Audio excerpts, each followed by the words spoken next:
Living life, every day, late at night, not okay. All I want, and I pray, all I need are some better days.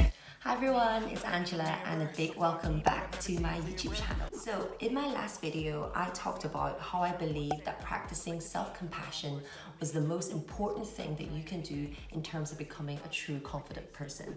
Self-compassion is the antidote to a lot of the fears and anxieties that we all face as a collective. Today in this video, I want to share with you why I believe this is the case and share 4 practical steps in how you can incorporate this into your life. Now listen, I know that a lot of you might feel a little bit uncomfortable with the whole self-love idea, and you might feel like it's a little bit cheesy, it's a little bit cringe, but that's okay. I got you. That's the reason I'm making this video. So the reason that you feel that way is because the habitual self-criticism has become our default mode. And a lot of us hold such high, unrealistic standards of ourselves. We are constantly judging and beating ourselves up, and that's become the norm. So we need to be proactive in challenging those inner critics. So this negative self-talk, where we are both the attacker and the attacked, can put severe negative stresses on the body, leading to anxiety and depression, which is why we really need to tackle this problem. You know the saying that you should treat others the way that you would like to be treated? Well, here's the thing. It also needs to work the other way. So you also need to treat yourself the way that you want others to treat you. So stop saying things to yourself that you really wouldn't say to a friend, a family, or someone that you really care about. In a world where our energies and focus are being pulled in so many directions, you have to take time to make your well-being a priority. And remember, self-love is not selfish, it's not vain, it's not arrogant, it's the kindest thing that you can do. Okay, so now we're moving on to the practical steps that you can do to practice self-compassion. Start with my tip number 1, and that is you need to challenge your self-reference tendencies. What do I mean by that? So there's this phenomenon in psychology called the spotlight effect, and it's essentially describing how we tend to overestimate how much other people notice our flaws and anxieties, and we're walking around with this constant spotlight on us, and it's really highlighting and magnifying all of our fears and anxieties. What you should remember is that everyone else is walking around with their own spotlights. They are all really worrying about their problems and their fears and insecurities to really be caring about yours. People are probably not judging you as much as you think they are. And a good visual that I would like you to think is that instead of going through life with a visual that you are this big movie star and you are behind the big camera, I want you to take a few steps back and walk behind the camera and become the cameraman. With this visual, instead of being in front of the lens, you are now behind the lens. Now you can go through life with a visual that you can enjoy and observe and record all the interesting things that are happening around you, rather than focusing on what people are looking at when they see you.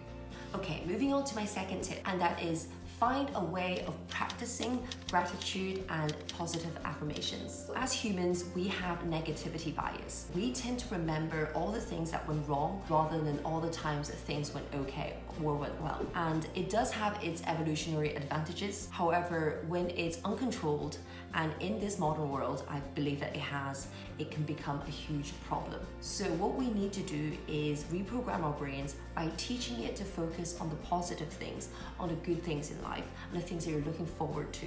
So gratitude affirmations like, I am grateful that I am alive today, I am grateful that the sun is shining, and I'm grateful that my body is healthy and functioning. Looking for positive things and things that you are grateful for does not invalidate all the terrible things that might be happening in the world or in your life.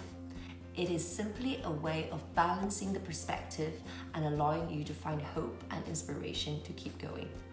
So how do you exactly practice gratitude and positive affirmations? The easiest thing you can do is start off by passively listening. There are so many resources out there, like out there in YouTube. You can just type out gratitude affirmations and you will have a list of amazing videos. Pick one that you like and put it on in the morning when you're brushing your teeth or having your breakfast, and just start off by listening to it. And if you're not used to listening to positive things about yourself, you will probably feel a little bit uncomfortable in doing this practice, and that is okay. Trust me, stick with it and over time, it will have compounding effects in the way that you think, and it will change your life. Start off by passively listening, and over time, maybe you'll be able to say it to yourself. And we really want the ultimate goal of you really believing it. Now, my third tip, write a letter of reassurance to your younger self. Now, this is really transformational, and I highly recommend that everybody does this. So think about a time in your life where perhaps that you felt like you were struggling, or you just needed some additional reassurance and love from the universe. Well, the present you can be that person. Write a letter to your younger self. Give them the reassurance and the kindness that you would have wanted to hear from that time. I really believe that this is a very healing and transformational process. So please try this. And if you consistently do this, you will have a list of the most beautiful and authentic advice to look back on when you next need it the most. Now, my fourth tip, and that is you need to start to incorporate fun and spontaneity into your life.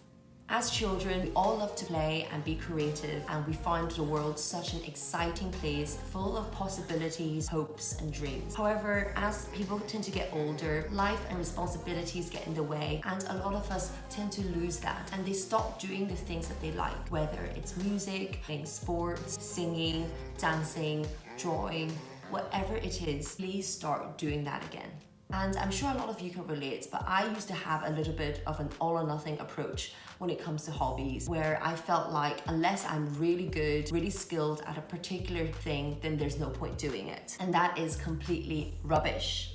I realized that my perfectionism tendencies were really holding me back from trying out new experiences and really living my full life. And letting go of that has really been life-changing. I really think this is quite an important thing that a lot of us struggle with. So I think I'm gonna make my next video on this topic. Remember, you always need to include fun, creativity, and play into your life because it brings you joy and it will expand your life. So as I mentioned earlier, I think I'm going to make my next video on perfectionism and how I think that's really holding a lot of us back. Please also comment on what topics that you think would be interesting for me to cover. I have a few ideas lined up, but it will be really useful to hear what everyone else thinks. Before I finish, just to conclude, I know that for some people, the idea of self-acceptance and self-love might seem like a long way away, and that is okay. Remember to be patient and take one day at a time, and really just enjoying the journey ahead of you. That's everything from me today. Again, really appreciate your time, and I would be very grateful if you can support my channel by giving me a thumbs up, subscribing to my channel, and sharing the video. And I'll see you in the next one. Bye. Every day, late at night, not okay. All I want, and I pray, all I need are some better days. Yeah, all I need are some better days. Cause all I want, and I pray, I believe in the better days.